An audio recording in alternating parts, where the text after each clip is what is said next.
Hello, a very warm welcome to what sets to be a rather engaging, insightful discussion.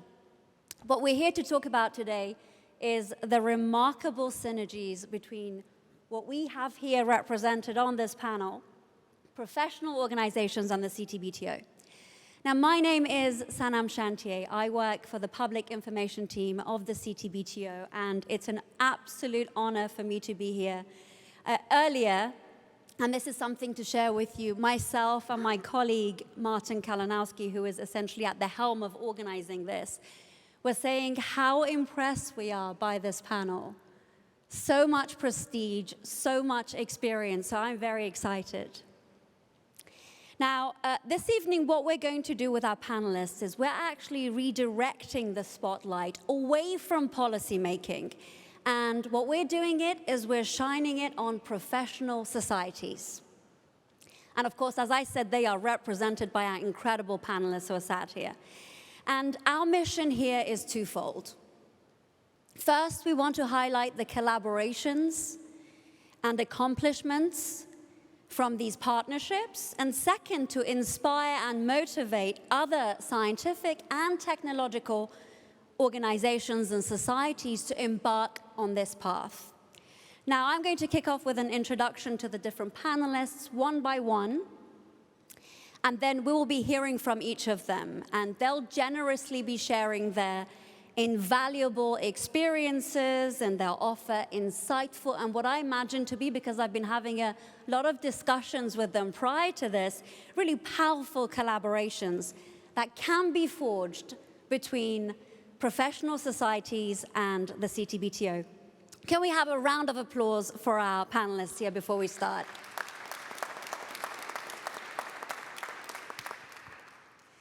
Now, I'd like to start with our first speaker. We have Atley Ayala-Wandam, who is a seismic force on this panel, if I can call you that. Now, he has extensive experience, and the list is rather large, and I've had to make it more brief. He's the founding president of the African Seismological Commission. He's the former director of the Institute of Geophysics, Space Science, and Astronomy of Addis Ababa University. And his expertise has helped shape seismic research and education. Now, Atley is also, and again, this list could go on for all of them, but I've had to make it brief. He is the recipient of the prestigious 2021 International Award from the American Geophysical Union. Now, the big question for me and for all of you might be, where does the CTBT connection come into this? Well, Atley is the station operator and the point of contact for Ethiopia's National Data Center. Atley, it's a great pleasure to have you here. The floor is yours. Thank you, Sanam, for the generous introduction. I was lucky enough to be the founding president of the African Seismological Commission. So if I may start with the African Seismological Commission, it is a sub-region or sub-commission under ISPI. And the ISPI, that's the International Association of Seismology and Physics of the Earth's Interior, which comes under UGG, where Professor Weller, just next to me, is presiding. So the main purpose of the African Seismological Commission is to strengthen or galvanize seismological activities in Africa. So structurally, it is a sub-regional sub-commission under the ISPI. It's not a discipline sub-commission. But it has no its own funding. Somehow it galvanizes or activates seismological activities in the region, and there is no as such source of funding. When it comes to CTBTO also, CTBTO has such an interest in Africa, and seismic method is one of the 4 verification technologies that CTBTO is using. And on several occasions, CTBTO was involved in supporting workshops and capacity building initiatives in the region. If I may mention a few, some years back in Johannesburg, in Al Hoysma in Morocco, and in Aswan in Egypt, and recently also in Hurghada, Egypt. So there was always a support of CTBTO. And this support always comes in a haphazard way. It's not really as such, kind of well-planned or ahead of time or whatever, but anyways, the support of CTBTO is always there.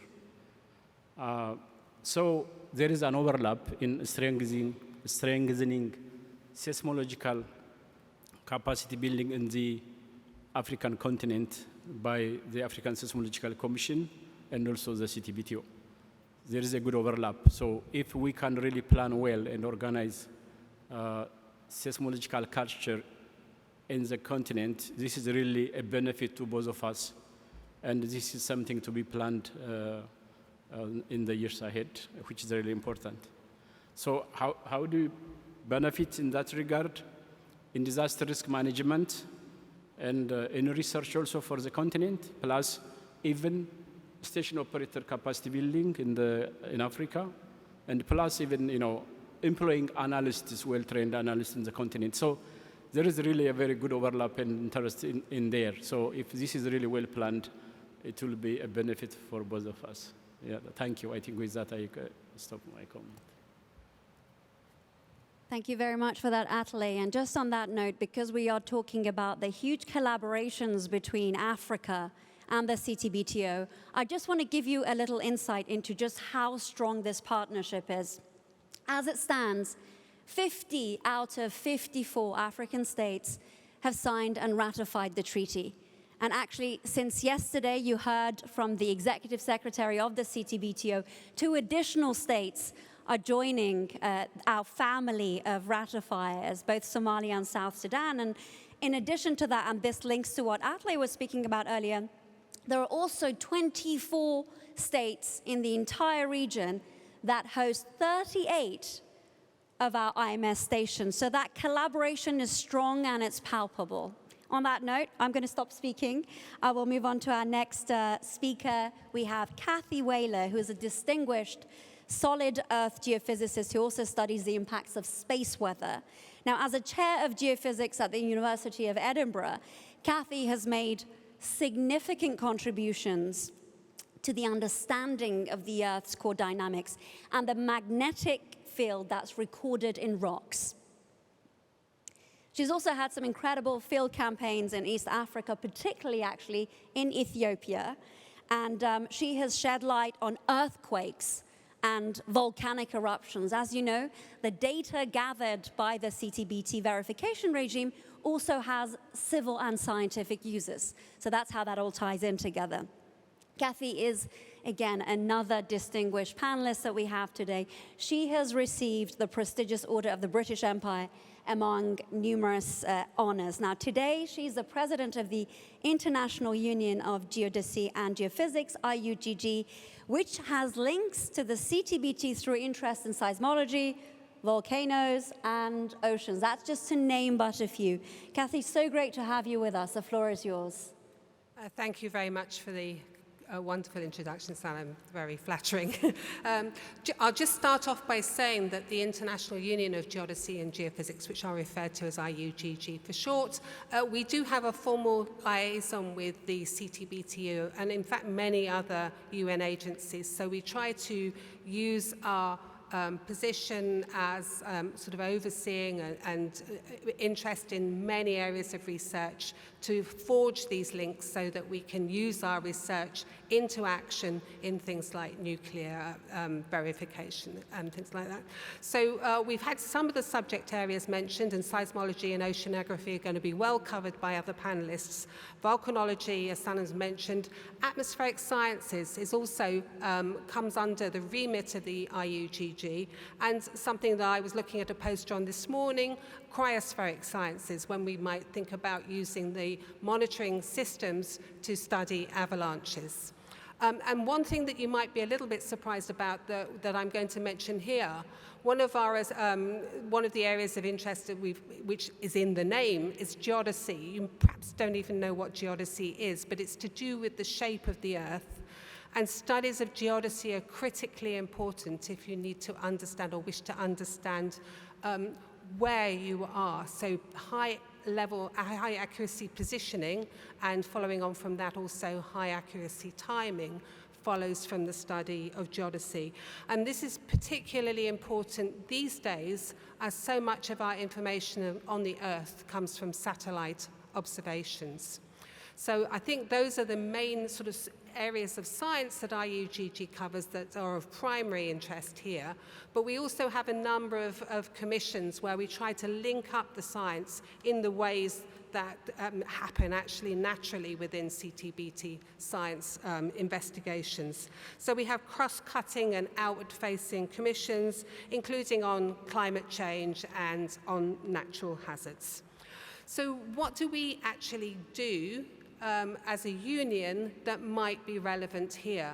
One of the things that we do is we sponsor workshops, regional and topical meetings, and we especially aim to fund locations and researchers coming from the Global South, early career researchers and women researchers.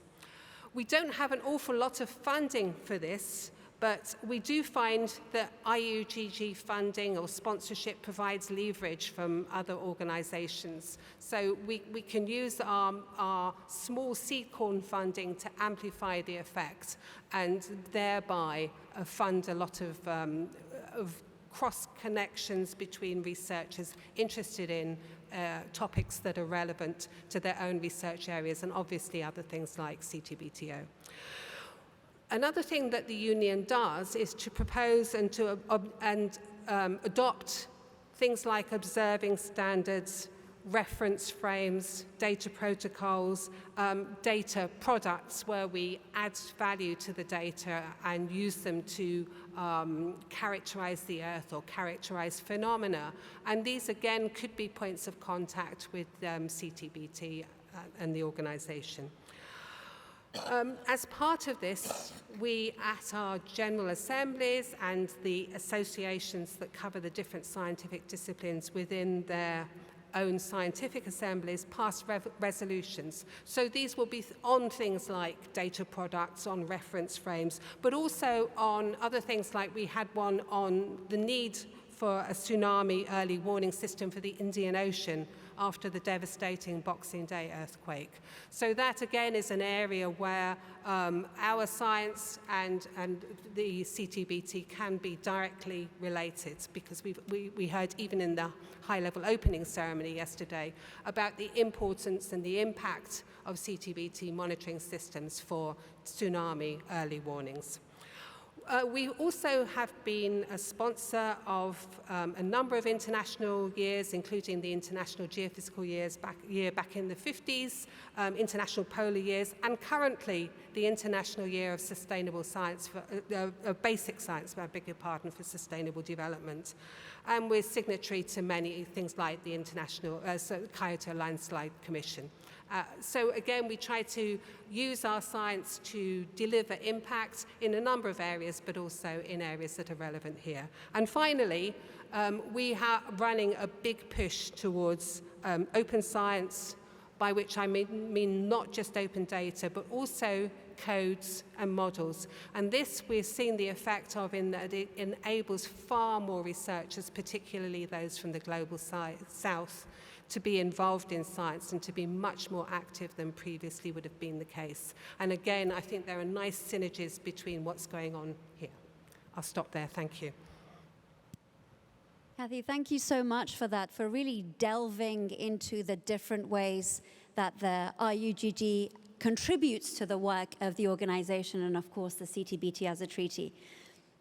Now, join us next in welcoming Marino Proti. He's an expert in subduction processes that actually generate large earthquakes. I am not a scientist. I'm a journalist by trade. I've had to do a lot of studying before this panel, so I hope I'm catching up with you guys a little bit.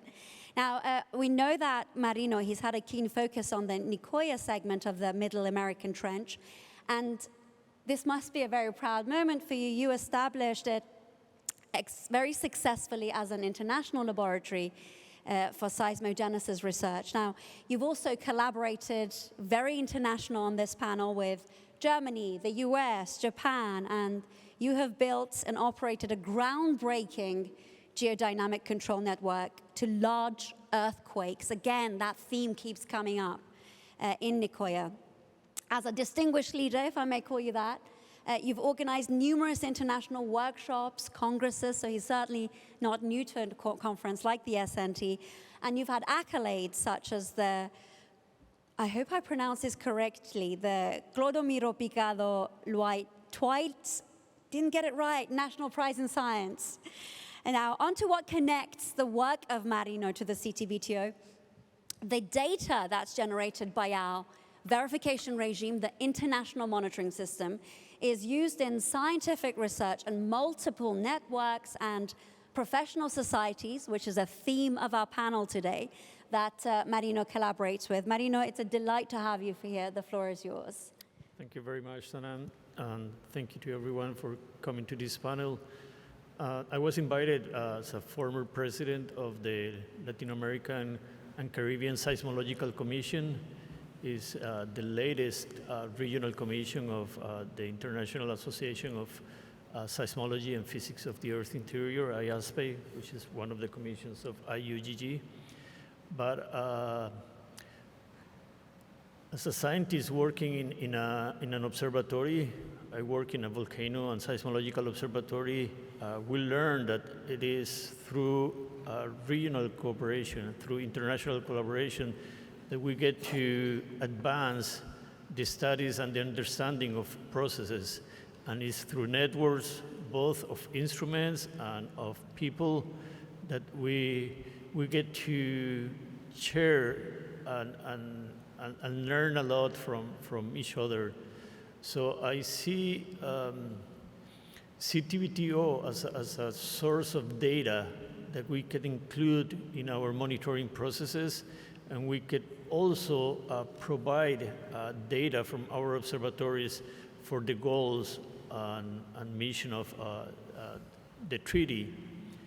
And as part of an observatory, we have been building these networks in Latin America. We have a network of, it's called the Latin American Association of Volcanology, ALVO, the Latin American Volcano Association of Seismology, LAVAS, and the Latin American Association of Volcano Geodesists, GeoVol. So these are networks of people, more than organized or political organizations. They are just networks of people who share information and data. And this is fundamental. Sharing the data is fundamental in the work we do and the mission we have in our countries to try to understand the processes that generate disasters. So in that sense, I see the organizations or the use of these scientific networks or scientific organizations as a way to promote political actions too. I mean, we can have an impact using science to help our politicians make decisions about peace and promote peace in the world. And through this treaty is a way we could help on that.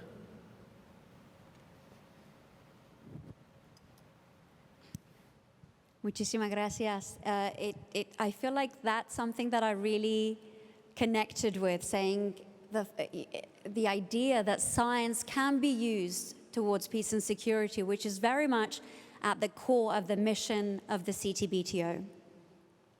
Up next, we have Massimo Pellegrino. He's our next panelist, and as the European Public Policy Manager at the Institute of Electrical and Electronic Engineers, IEEE, a third E. Massimo brings a wealth of knowledge and experience in shaping both policies and standards. He's worked with prestigious organizations such as the UN, of course, the European Space Agency, the European Commission, and he's also lectured at many renowned institutions, including the Geneva Center for Security Policy. As for IEEE, this is always going to be a challenge. It's the largest professional Association for the Advancement of Technology. And again, where does that connection come in with our work? Well, the Institute plays a really crucial role in developing international standards and technical activities, particularly in the areas that are relevant to CTBT verification methods. The floor is yours, sir. Thank you very much, Sanam. Indeed, let's say the Institute of Electrical and Electronics Engineers, we refer to it as IEEE, actually. It's a faster way, let's say. You should have told me that before. That's a faster way, let's say, to name the organization and to talk about it. And indeed, it is the world's largest technical professional organization with more than 400,000 members worldwide. And it is very well known for being a standard development organization, a conference organizer, a publisher, and a resource for education and training. And the 400,000 members of IEEE are actually organized in approximately 40 technical societies and in a number of other technical groups. And a number of these groups are basically relevant to the areas of work of the CTBTO. For example, we have the IEEE Signal Processing Society, the IEEE Nuclear Science Society, the IEEE Instrumentation and Measurement Society, IEEE Remote Sensing Society, Oceanic Engineering Society, and so on. And I believe that it would be quite important that the CTBTO engages in discussions with all of our technical societies in order to explore synergies and potential areas of collaboration. But as I said just 1 minute ago, IEEE is very well known for being a standard development organization, and I believe that actually standardization-related activities represent the most promising area of collaboration between CTBTO and actual IEEE. Indeed, IEEE offers and provides a platform for the development of international standards using a bottom-up approach. And when I talk about standardization-related activities, I mostly refer, let's say, to conformity assessment, to interoperability issues, and to the full spectrum, let's say, of standardization for data collection, data storage, and so on. And really, anyone can be part of IEEE standardization working groups. Now, IEEE is also a conference organizer, and indeed, it offers, let's say, a forum for discussing a number of technical issues that are very relevant to the areas of work of the CTBTO. Just to mention an example, later this year in October, there will be the IEEE flagship conference on sensors, and it will be held here in Vienna. And usually this conference has always had a panel session on sensors used for security related threats and so on. And I do believe that this is another important area for collaboration between the CTBTO and IEEE, because basically the two organizations can organize a joint conference, or for example, a panel in an existing IEEE conference in any area, in any scientific domain which is relevant to the CTBTO.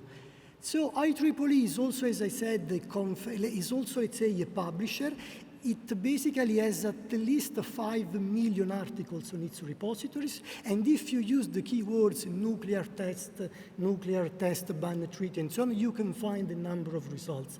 So in short, IEEE is an organization, a technical professional association that offers a platform and a number of tools to the scientific community so that technologists and engineers can basically develop or contribute to the development of technical activities that are really relevant to the different scientific domains addressed by the CTBTO. And just to conclude, I would like to say indeed that the role that the technical professional organization can have, for example, let's say IEEE, but even others, is really, let's say, in the in the dialogue that is needed to develop technical standards, validated methods and procedures for tests, and also work towards interoperability issues. Because at the end of the day, when we talk about any monitoring and verification regime, it's really all about data and about sensors from which to obtain and derive this data. And I believe that really IEEE could play a role in this regard. Grazie mille. Really good to know that it's IEEE. I wish I'd known before. And it's really interesting to learn from you that IEEE does provide a platform for the scientific community, and it seems that, and this is a great tip, anyone can be part of the IEEE standardization group. So thank you so much for sharing your insights. Please allow me to introduce our next panelist. We have Michelle Grobeler, whose journey in seismology and global initiatives spans over 2 decades. Now, Michelle has become a leader in CTBTO activities, so it's a real honor to have her on this panel. She's currently serving as a co-task leader and an on-site inspection surrogate inspector. Now, her dedication really extends beyond these roles because she has actively promoted seismology awareness throughout Africa through network installations and training programs, if I'm not mistaken, contributing really quite significantly to the continent's development. Notably, Michelle's influence reaches international shores, just like our panelists here, every single one of them, with positions as co-founder and Secretary General of the African Seismological Commission and esteemed first Vice President of the International Association of Seismology and Physics of the Earth's Interior, to name but a few, because the list also goes on. Michelle, you have the stage. Thank you. Thank you very much for the introduction, and good evening to everyone. So yes, so I will be talking about the IASPE, so that's the International Association of Seismology and Physics of the Earth's Interior. It is one of the associations that fall under IUGG, to which Kathy has just referred. So let me start off by mentioning that in order for the CTBTO to maintain a high-performance verification system, it should sustain technical and scientific excellence through collaboration with the science community. Of course, this in turn will instill confidence and support by the member states.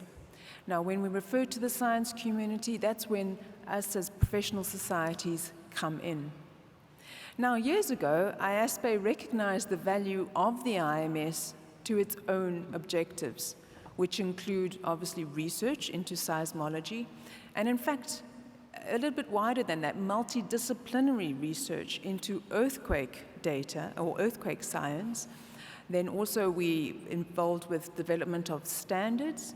We coordinate research and collaboration or communication between countries.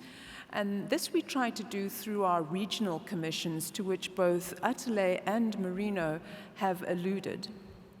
And of course, then we encourage young researchers, or what we call early career seismologists, to partake in our meetings by providing them with support. Thus, we often organize CTBTO sessions during our meetings, as well as CTBTO training on the margins of our meetings. We generally try to not clash with the SnT conferences, so our General Assembly for this year is actually going to be in July in Berlin. And in fact, one of our other commissions, the FDSN, or it's the International Federation of Digital Seismograph Networks, has created a standing working group that focuses solely on CTBTO matters. Now, although IMS is designed, obviously, for the detection of nuclear explosions, the civil and scientific benefits of the IMS are quite extensive. IASPE and FDSN acknowledges the fact that this network has improved the coverage of seismograph stations throughout the world, but most especially in those regions where there's always been a distinct shortage. Now, of course, this has led to some very impressive research in the areas of earthquake location, and it feeds into one of the many commissions that we have, and this is on the Commission on Observation and Interpretation. However, the knowledge required for these types of projects usually comes from the national technical experts, who are quite likely to be involved with ISPA activities or their commissions. So this close collaboration has certainly had mutual benefits to both the CTBTO and ISPA. Another area of synergies, which is equally, and we'd probably be told that it's probably more important, is the standards for observatory practice and data storage, which ISPA works with. Now, although CTBTO does have its own standards, which are understandably quite high, many of them are based on the pre-existing standards that have been developed over the years. Now, this is an area where collaboration is actually it's key in order for the CTBTO to remain up to date with the latest developments, because ultimately, data integrity is essential in once again instilling confidence from the member states. Now, of course, this not only applies to the IMS and IDC, but also to on-site inspection activities as well. So to close off, I'd like to mention that I believe this close cooperation that we have seen between CTBTO and ISPA and its commissions and regional commissions, as well as FDSN, have been fruitful for both parties. And we have certainly seen the benefits that both parties have gained over the years. And thus I'd like to encourage other professional societies to consider such collaboration as well, especially if you have similar objectives. However, there's probably one area where I believe there could be a bit more collaboration between CTBTO and ISPA, and that's in the region or the area of education and outreach. ISPA has a commission that is dedicated just to this, and although, as I mentioned, we do try to incorporate CTBT activities in our meetings, I do think that CTBTO could use this avenue to further its objective in increasing awareness of its activities within the seismological field. Thank you. Thank you very much for that very insightful, very heartfelt statement that you had, Michelle. I think two main takeaways from that: the importance of collaborations between these professional societies and, of course, the CTBTO. The other thing that I picked up on was it seems like you're a real champion for youth and younger researchers, which is also very much in line with the CTBTO's core mission. In fact, for whoever's watching online and for those of you here, we have, of course, and the executive secretary is always talking about this, the CTBTO Youth Group, the CYG. We have the Young Professionals Network, and on top of that, we have this incredible mentoring program through which we are trying to bring more younger, definitely passionate, certainly women who are underrepresented in these fields to join our mission and work with us. But of course, it's a long road ahead, and I think we need to work much harder on that together. Thank you very much. Next on the panel, I have an old friend. We had previously met at one of the SNTs before I even started working at the CTBTO. So it's a delight to introduce Doyen Odubanjo, a veteran of science policy. He began his career as a physician, working at various state-owned and private hospitals in Nigeria, and he saw a gap there. He saw a potential for improvement, so he shifted his focus to influencing policies and management. As a chairman of the INGSA's Africa chapter and the executive secretary of the Nigerian Academy of Science, he has spearheaded policy reforms. He's established influential partnerships across the continent. And of course, Doyen, like again, other panelists here, he has had tireless advocacy of science. And because of that, he's a distinguished figure on a global scale. Last year, he was elected as an ISC Fellow. Now, again, where does that connection come in? The Nigerian Academy of Science, which Doyin is associated with, was developing a project with the CTBTO, and Michelle, you might like this, to host and engage with youth across Africa. Doyin, the spotlight is on you. Thank you very much, Sanam. And, about this time where I'm from, we would usually sit around in the communities when I was growing up, and we'd tell stories. That's what we do about this time. So I would like to start with a story, if you don't mind. 28 August 2018, I opened my email, and I got an email from CTBTO inviting me to the planning committee of SnT. I immediately shoved it aside. I was convinced it was a scam mail, because like she said, I thought, who in the world would imagine that CTBTO, at first I had to find out what is CTBTO, and then I found out, and I said, you're writing a physician and asking me to be on a planning committee for, a conference with geologists and what have you. I said, clearly this person doesn't know me and doesn't know what he's doing, so this is a scam mail, so I put it aside. And I spent 1 week. It kept coming back. Everything I checked out, checked out the website, checked out everything checked out. So I said, okay, this is really good scam mail. This is very good. But I didn't reply until about a week later. And all I could say was, sorry, how did you get to me? And then I got a response that says, we're looking for somebody who represented a respectable scientific body, the Nigerian Academy of Science, which you do, and who also sits on an influential international scientific network, which is the International Network for Government Science Advice, and you chair the Africa chapter. And I thought, okay, so this was no error. And that was my introduction to CTBTO. And I came on the planning committee since then. And interestingly, looking at what the collaboration therefore has been, my passion, like she says, is bridging the evidence to policy gap.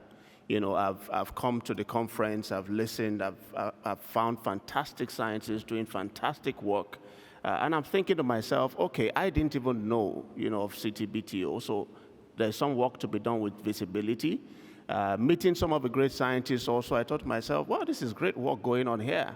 And I'm thinking, okay, there needs to be a lot more done in terms of what we call science advice, which is everything, all of the processes involved in bridging that scientific research to policy, or what I call the real world, engaging and ensuring that what the scientists are doing permeates right through to the real world and influences policy.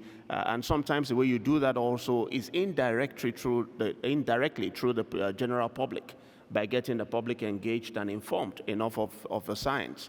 And part of how that has worked out for me is that being on the planning committee, I've had to assess abstracts, which was an interesting engagement. And I'm saying all that to say that one of the most important things to do, and that's what both the Nigerian Academy of Science and the International Network for Government Science Advice are interested in, is science advice. INCSA is interested in building capacity of both policymakers and scientists in what we call science advice, that bridge between evidence and policy. And in doing that, for instance, when I was asked to assess this time around, I did years back, the last two SNTs. First one had all kinds of trepidation. I mean, I was shaking all through when I was told you're going to assess some of the abstracts, and I thought, really? But then I always had to work with, CTBTO staff and other experts and assessed the abstracts. And the first time was good. I mean, we did it all independently, put it together, and there was a great overlap in what was done. And I thought, all right, that worked out fine. This time around, I did get an email again saying you'll assess, and I was asked to, pick. So I picked the stream on CTBTO in a global context. I thought that was good enough. That was, that's in my line of work in science policy. So I thought that's perfect. And then I get an email that says, actually, we have so many people, working on that one. Could you look at international monitoring systems and engineering? And I thought, that was Peric. And I thought, Peric, only if you absolutely have nobody else to do this, And he says, please do this. So again, I was paired with somebody. And where I'm going is this.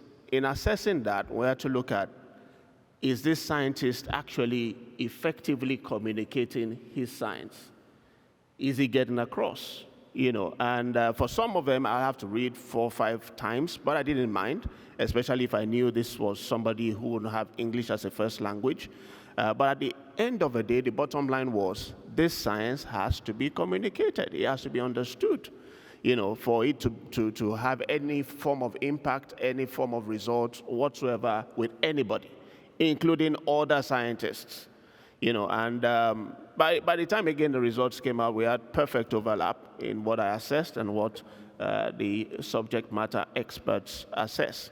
So what I'm saying in short, and what I've used the stories to try to convey, is that INGSA, International Network for Government Science Advice, and the Academy of Science are interested in how we bridge or how we ensure that we infuse science into policy making, how we ensure that science is evidence-informed, and the only way you get that done properly is what we call the heart of science advice. And one key component of that is science communication, amongst other things. So that's the visibility part of it is the work we've been trying to do with the youth in Africa, with CTBTO, increasing the visibility of CTBTO. But we also are working with CTBTO to improve the communication, the science communication that's coming out of the great work that the scientists and CTBTO is doing. Thank you. That wasn't me beeping. I'm not sure where that came from. You can go on if you wish to. I thought I'll give you that kind of a signal, but you can go on.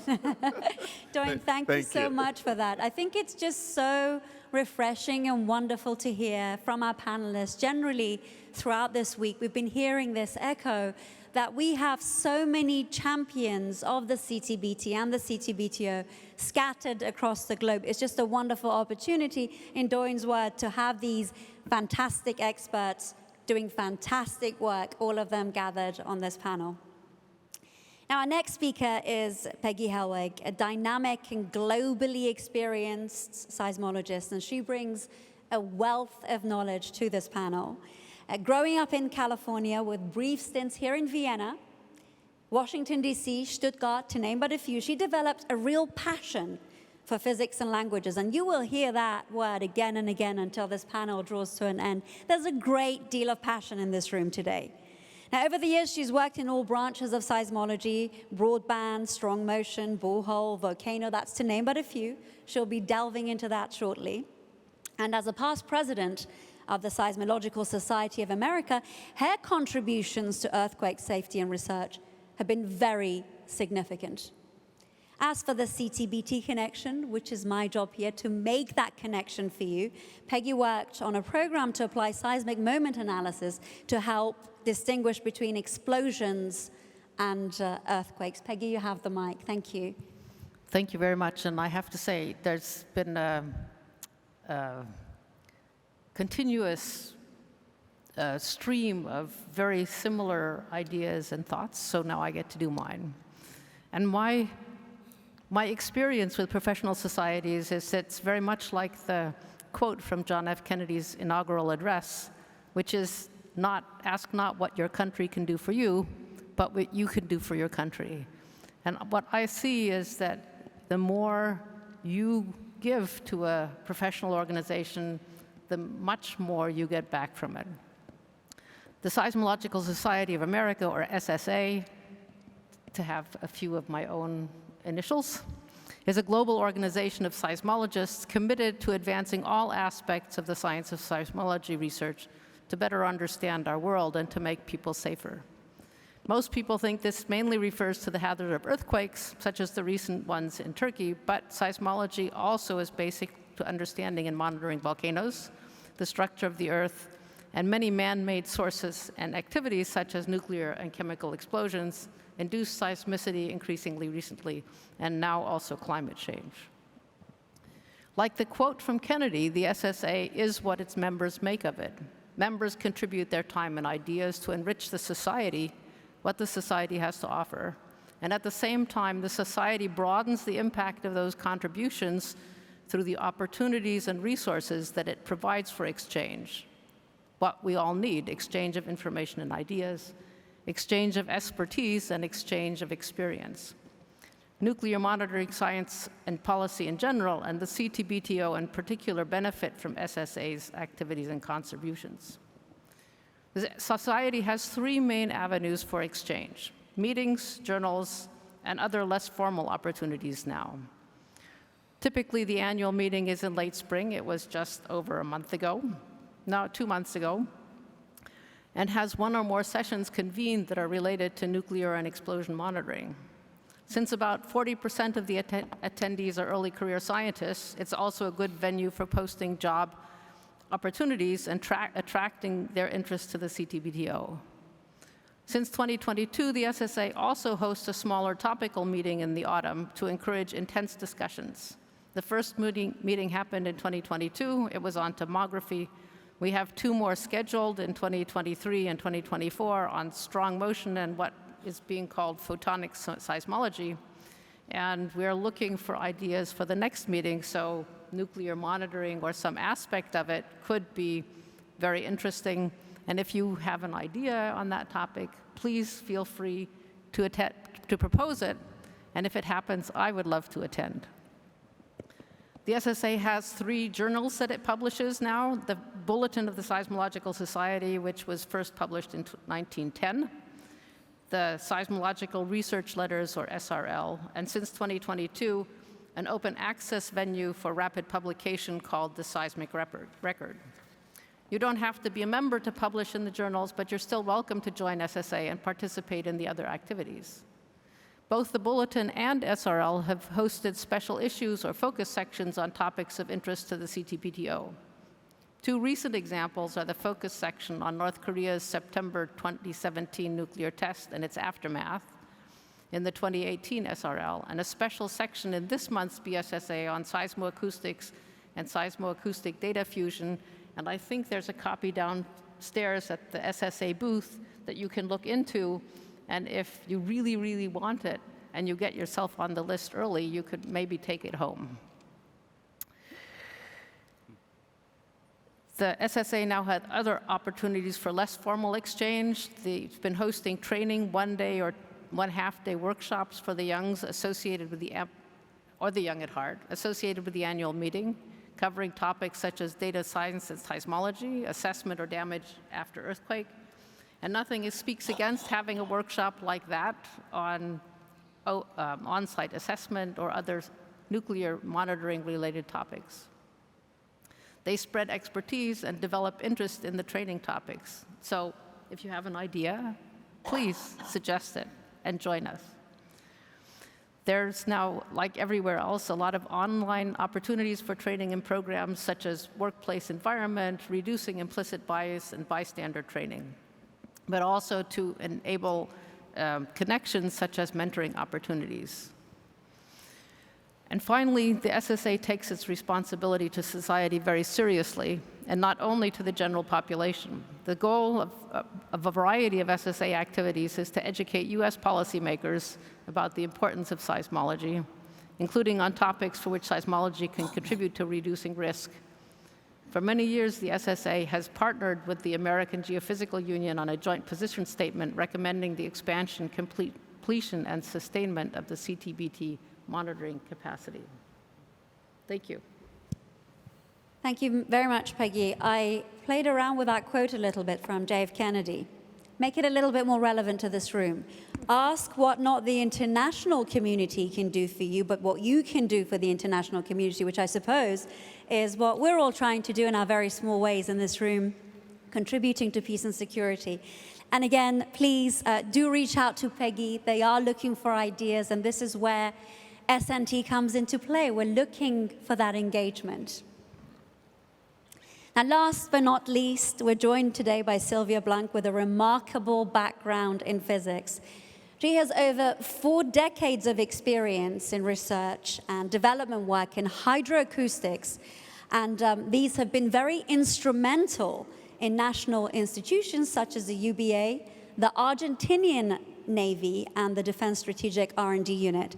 Now, she has led a team of 10 researchers, and her expertise lies in underwater sound propagation, acoustic scattering, and bottom interaction. Now, Sylvia's contributions extend beyond research. She's managed numerous national and international research and development projects, and she served as a technological advisor to the Ministry of Science and Technology with an extensive publication record and teaching activities, again, engaging with the future generations that the baton is going to be passed on to. Sylvia's expertise and passion make her a really invaluable panel on this panel. Sylvia, our last speaker, please go ahead. Well, all my colleagues had exposed very relevant information and clever expressions, so it's difficult to go on. So let me just take a few seconds to go to some thoughts I had when I was invited to be here. I said, well, just for a moment, try to look for the etymological meaning of the word synergies. And I found rapidly that it comes from a Greek word, synergo, which means working together. This is an expression that seems very promising to me. It's a good concept, because in physics, we all know that the combined power of any system composed by different participant elements will be greater when these participants work together than the total sum of the power achieved by each member working separately. So that's something that is impressive, is nature, and we can, I think, we can learn from that.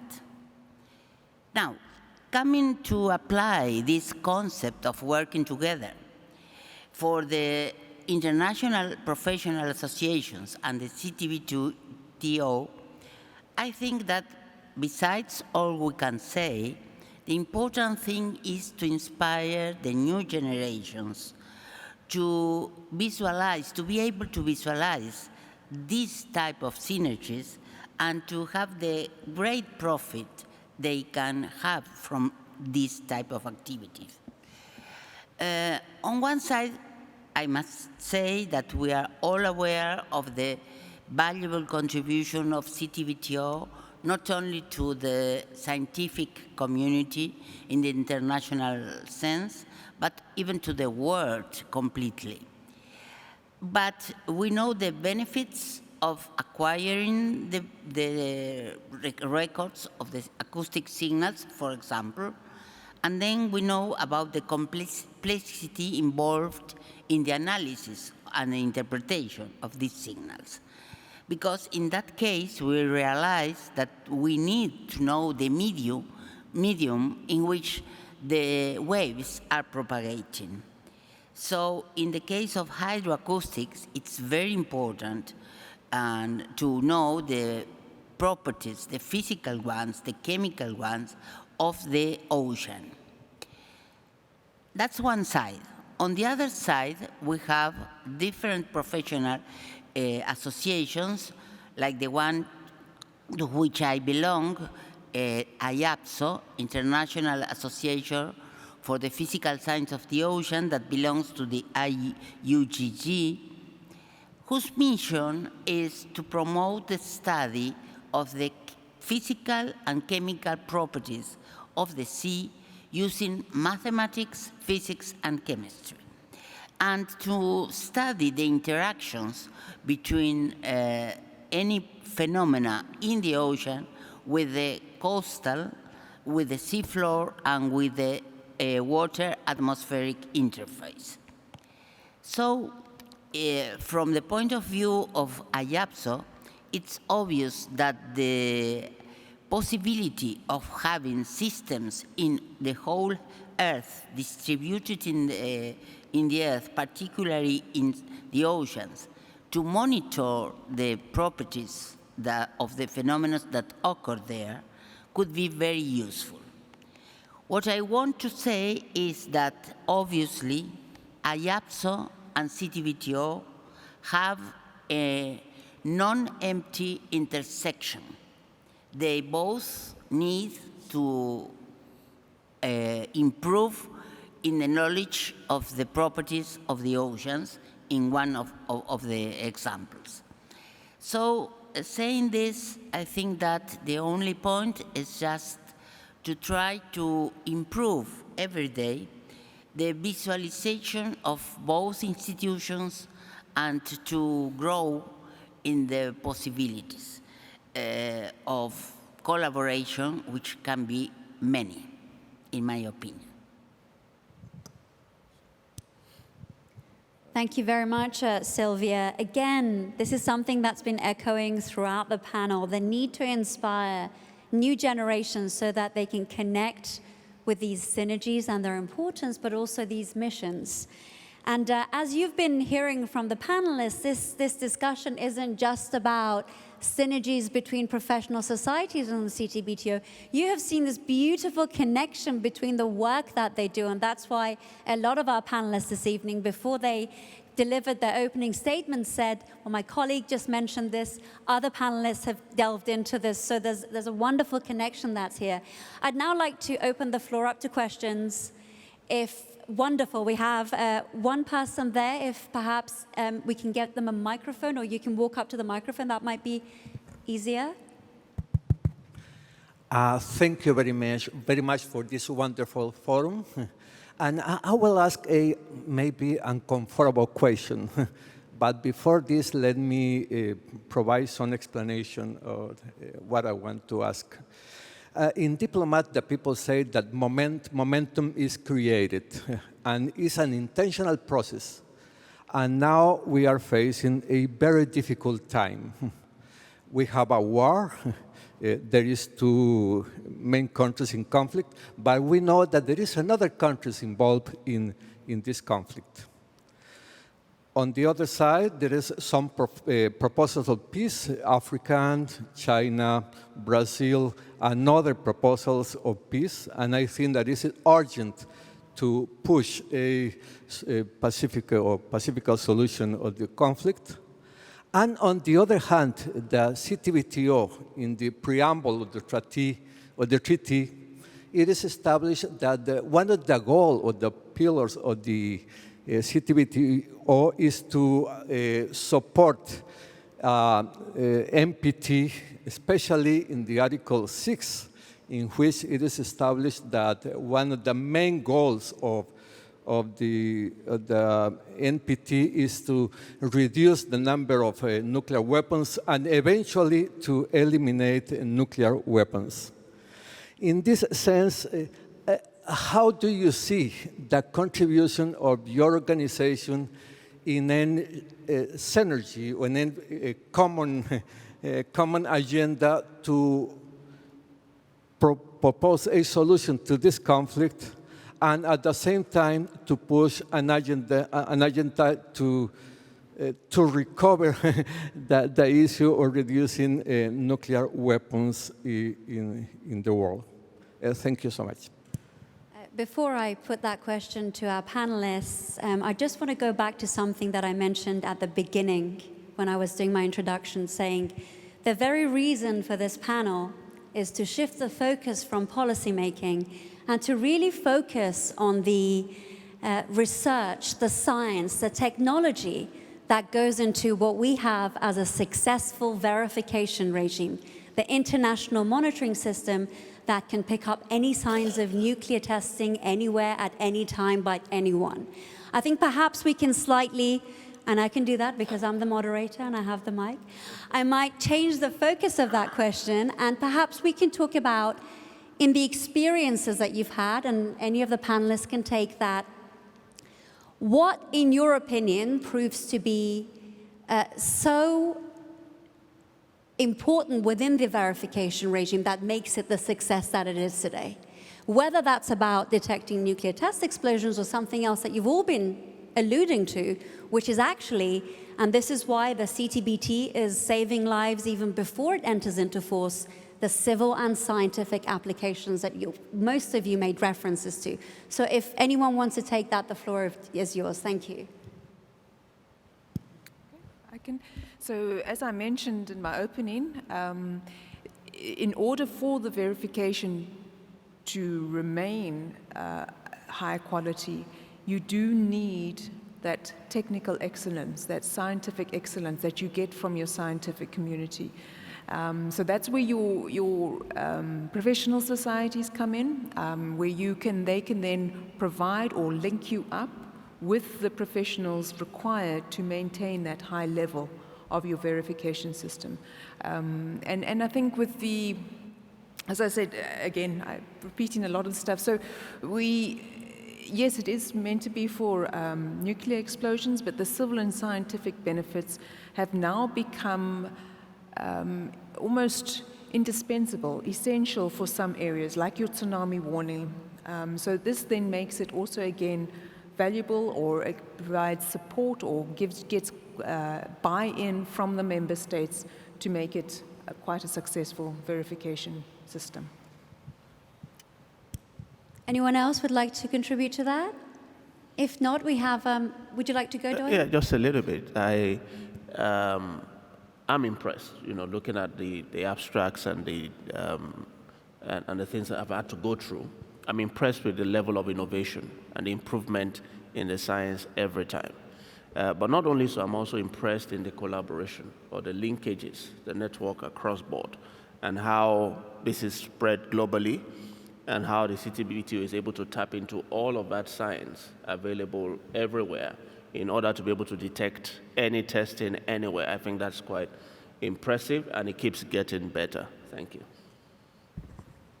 Yeah, I would like to add also. Please go ahead.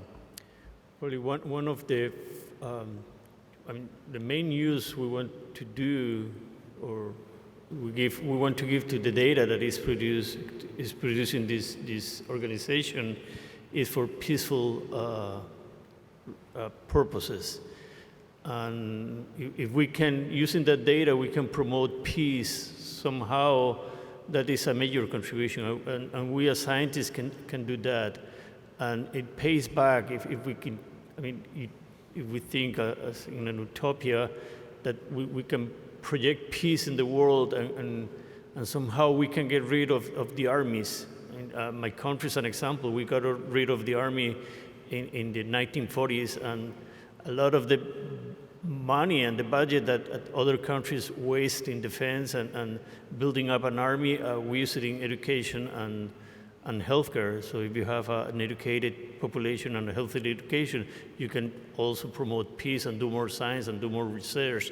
So I just want to give that as a background, that how we scientists can, promoting peace, we can make a better world. Although I'm afraid we've run out of time, I'm going to pose a question to each of our panelists, and you each have 20 seconds to respond. I will be very strict. It's great that we are all gathered here together, but I think we really need to look beyond what lays ahead. How do you think, and I just need one idea from each of you, interested societies and organizations share their expertise and stay engaged beyond gatherings like this, SnT2023? Atale, please.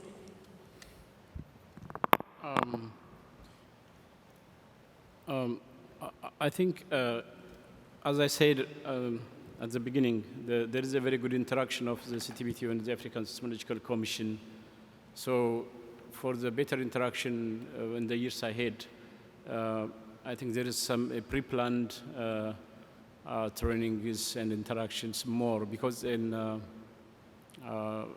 more developed countries, they have already capacitated monitoring facilities and expertise, but when we come to the global south, it's always rarefied or a very thin capacity in monitoring facility. So there must be a very good pre-planned action between African countries and CTBTO, so that will be effective, I think. Thank you, Adelaide. Kathy? Yes, I think I would echo along the very same lines that educating the next generation is critical, involving early career researchers, involving them in the full global context, so it's not just dominated by the global north. It's got to be a key area where I think we can all work together. Marino? I totally agree. The key is education, and as we as researchers put the results of our work into something that can promote actions for a better world, and that's probably a big contribution that we can provide as individuals, as organizations. I'm really impressed they're sticking to their 20-second deadlines. Massimo? Okay, let's say that going beyond this kind of settings, I believe that, a number of professional organizations, most likely all of them, really basically have a number of, let's say, technology working groups and so on. And I believe that it would be important if staff of CTBTO or other relevant organization can basically be part of these expert and working groups that are created within professional organizations. Move forward. I think we might be hearing you on the mics. We've got Michelle next. Okay, thank you. So I definitely support everybody else's suggestions, but one of the other things I was thinking about is that maybe, which came up yesterday in one of the panels, is to promote the opportunity of using the data from CTBTO within the scientific community, using VDEC, for instance. I think that's something that we're probably not promoting enough, and that will certainly encourage people to stay engaged after the SnT. VDEC is a platform that scientists and researchers use to access our data. Sorry. Doyen? Right, I would think it's about getting scientists out of their laboratories and offices to engage with the general public. For instance, if I had some of the great scientists here on Facebook, talking about what in the world is seismology, for 1 minute and explaining it nicely, that would grab anybody, including a physician like me, and I'll want to know more. So I think if we can do that, the conversation will continue way beyond the conference. Thank you. Peggy? Educate policymakers. Wow. She exceeded my expectations. And Sylvia?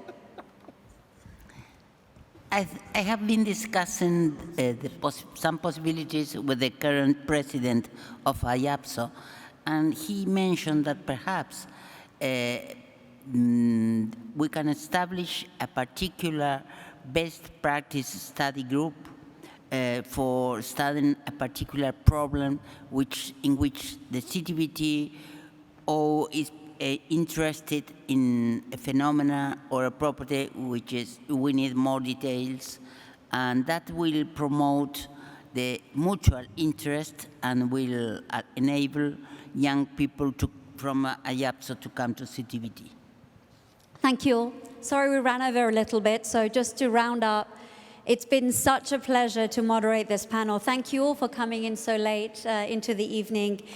I'm going to leave you with a few words. Education is key.